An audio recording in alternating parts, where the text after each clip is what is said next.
probably one of the biggest and most exciting updates from this roadmap. Sunsetting is dead. Sunsetting has been sunset. How crazy is that? I'm actually very surprised. I didn't actually expect it to. I mean, we talked about it literally in the last episode, and I'm so glad that it's just done. It's like, oh, it's like this. I think at the very one of the last things we talked about is just the conveyor belt, the expiry date, and it just feels like you get loot, and it's like, okay, cool. I could go spend however many weeks grinding for a bottom dollar, and then get a good roll, and then it's like, it's going to be disappearing in a couple months. So it's like, what's the point? If I get a good one, sure, but I'm not going to go chase that, right? Yeah, and especially after seeing weapons like Perfect Paradox, which I did last year, grind a lot for to get a perfect roll, got a perfect roll and join it, and I just saw that one die with the white stamp of death. It just kind of makes you just not really want to grind further, as we've talked about ad nauseum. But thankfully, sunsetting is sunset, which is honestly props to Bungie for 180ing on a feature that they clearly, they spent a lot of money, a lot of dev hours building the system, tweaking it, making it work, and pushing it, and trying to tell us it'll be a good thing, and hoping it, is good intent, but trying to solve a problem, but yeah, ultimately understanding that the solution hurt more than it helped, and backing down on a decision when it's wrong is something that is hard in game dev, right? It is, and yeah. When devs are able to do that, that's, credit to them. And granted, we still have the problem now that sunsetting was aiming to solve. It's going to be one of these things of, we trade sunsetting for a more consistent series of nerfs and buffs. Yeah. In the sandbox. I don't mind that. It's not ideal, but I'd rather that than just lose all my stuff. Yeah. How many times have we lived with that before, right? It's it's going to be the problem of Mountaintop Recluse, but I don't think they're ever going to be in a position where they make things as universally powerful as those weapons ever again. And I think, honestly, that leaves us in a really good spot. We are now in a place where Bungie's had their opportunity to learn. And I think even though we will have to live with a buffs and nerfs ecosystem that now does actually have to take into account usage data, as unlike before where usage data didn't matter as much because things would get sunset in a year.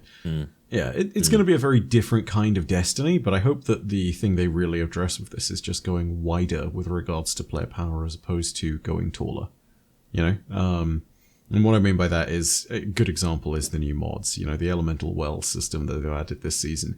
It's not very powerful right now, but when more of those mods get added in, and as that becomes more accessible and easier to do, that's another way in which players can, augment their builds and make power that's not necessarily just, hey, this is Recluse, it kills everything. That's going to be a sort of challenge for them going forward. But if they accomplish it, then sunsetting will have been worth it. Yeah, it's a shame that it was, as everyone said, it was a good intention, to solve a problem, but clearly didn't work. So it's good riddance, to be honest. It's nice to be able to just, it just lifts a veil that just should not have been there of temporary loot and having things expire. So yeah, it's a little bit, unfortunate that it's just happened now. Like, we just kind of wish we could just have one more season. Can I just get my Perfect Paradoxes back? But it's from now on, nothing else is going to be sunset. So it gives them room to reissue some more stuff. Like, I'm sure they will reissue some of the Season of Dawn weapons maybe. And when they are, they'll be here for good. So it's a good sign. Right. I think the best way I've said, I've been plugging all sorts of other people today, unintentionally, I promise, but I think one of the best takes on this came from Paul Tassi, who I believe described it. I want to say it's Paul Tassi at very least. It was either Paul Tassi or Game Informer who stated that this update and the addressing of sunsetting was kind of like the psychological patch that the game needed, if you get what I mean. Yeah, because now players have a completely different mindset, you know? Like, the way that you approached your vault previously was partly an approach that you had because of the fact that your vault was precious and these items that you were keeping inside were kind of like your special chosen few. And now we sit in this position where we suddenly are looking at all of our guns, looking at all of our stuff, and we are in a place where it's no longer just as you put it, there's no churn. It's not just recycling. There's no rush. There's no rush to use these things and to get the most out of them while they're around. Like, you can sit there and you can treasure your items again. And yeah, now I know that the really fantastic scout roll that I got weeks ago is going to be around forever. Yeah, and that's one of the strangest feelings. it makes me. It's so good. It makes me want to grind loot so much more. My interest in farming for loot has gone up several fold. It's like, okay, now I can actually. I know, because I'm kind of a person that just always looks ahead and thinks, well, if this is in like 6 months from now, if this is not going to be a thing, is a really like I kind of struggle with balancing that. Like, is it worth investing in this if it's just going to disappear? But now it's just no longer a thing, so it's very nice. Exactly, right.